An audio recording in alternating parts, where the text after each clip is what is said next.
Good morning, friends! Happy Thursday to all of you. I have some breaking news to share with you all in this video. Representative Alexandria Ocasio-Cortez is urging President Biden to pass new executive orders. Senators also want Biden to send out more relief to Social Security beneficiaries. Friends, do make sure that you are subscribed to my channel and watch until the end of this video to learn how to enter this coming Friday's $100 Walmart gift card giveaway. To join leaders from around the world as we conclude the first day of the Summit for Democracy. As I have discussed with many of you, I believe our world is at the start of a new era, an era with new challenges, an era with new opportunities, an era that is defined by interconnection and interdependence. In this new era, I believe that democracy is our world's best hope, not because it is perfect, but because of its principles, because it delivers for the people. Democracy protects human rights and promotes human dignity.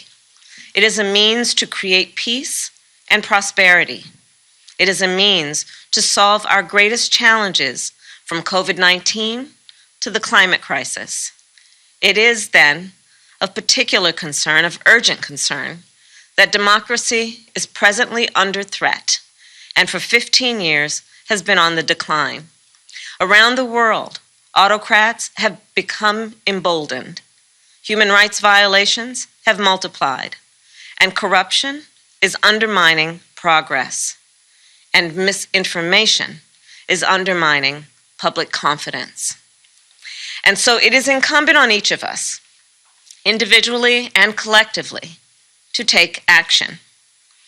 Here in the United States, we know that our democracy is not immune from threats. January 6th looms large in our collective conscience, and the anti-voter laws that many states have passed are part of an intentional effort to exclude Americans from participating in our democracy. In our democracy, in every democracy, a representative government is foundational, and the right to vote is. According to California Governor Gavin Newsom, there were roughly 800,000 stimulus checks sent out to qualifying California residents this week. The payments from the second Golden State stimulus began to hit bank accounts across the state. These payments have been going out to millions of Californians in what is the second round of stimulus checks from Governor Gavin Newsom's $100 billion budget.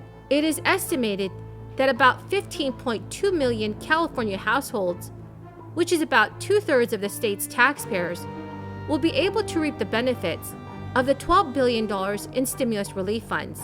Governor Newsom told reporters, "The Golden State stimulus is key to lifting up those hit hardest by this crisis and supporting California's economic recovery, putting more money directly in the hands of folks who will spend it on basic needs and within their local communities." So friends, what are your thoughts on this? Do you think all Americans should be receiving a fourth stimulus payment from the federal government? Please leave your thoughts in the comment section below. The Social Security cost of living adjustment for 2022 could be the biggest in decades. According to the Senior Citizens League, that increase to monthly checks will not be enough. So in a letter sent to members of both the House of Representatives and Senate, the group is ramping up its calls for a new $1,400 stimulus checks to be sent out once to Social Security beneficiaries. Next year's Social Security COLA is projected to be at least 6%, driven by rising consumer prices. That would be well above the 1.3% increase that beneficiaries saw in their monthly checks this year. Yet, that more generous increase may not be sufficient to help recipients, some of whom had to cut back on spending on food or seek aid from food pantries or supplemental nutrition assistance program benefits. Along with the one-time payments, the group is also advocating for changes to the method by which the annual COLA is calculated. The Social Security Administration currently uses the Consumer Price Index for urban wage earners and clerical workers to determine those changes. It tracks spending by those who earn hourly wages or work in clerical jobs. However, economists argue that a different measure, the Consumer Price Index for the elderly, would be more accurately reflect the costs that seniors face.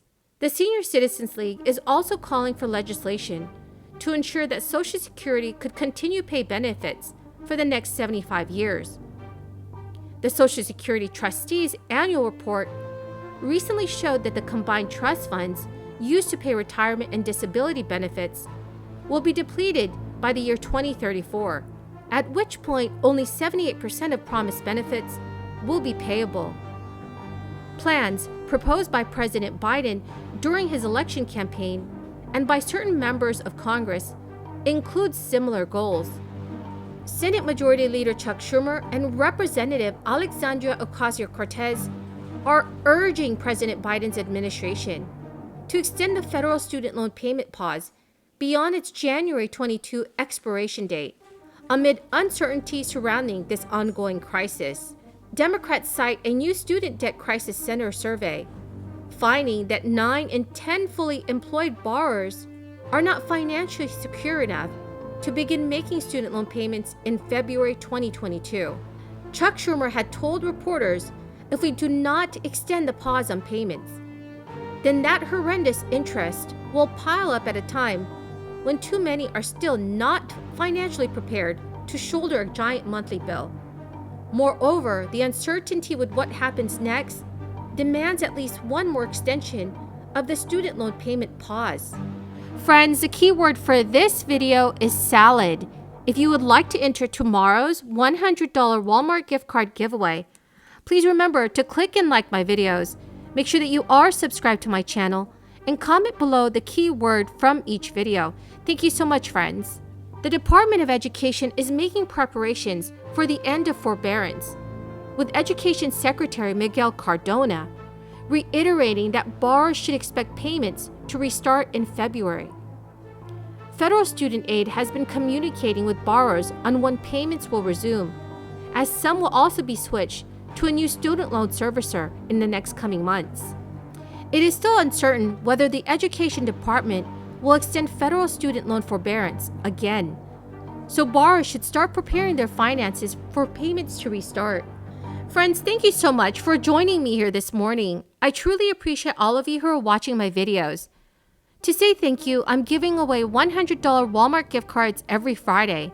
If you would like to enter the giveaway, please do click and like my videos, comment below the keyword from each video, and please make sure that you are subscribed to my channel.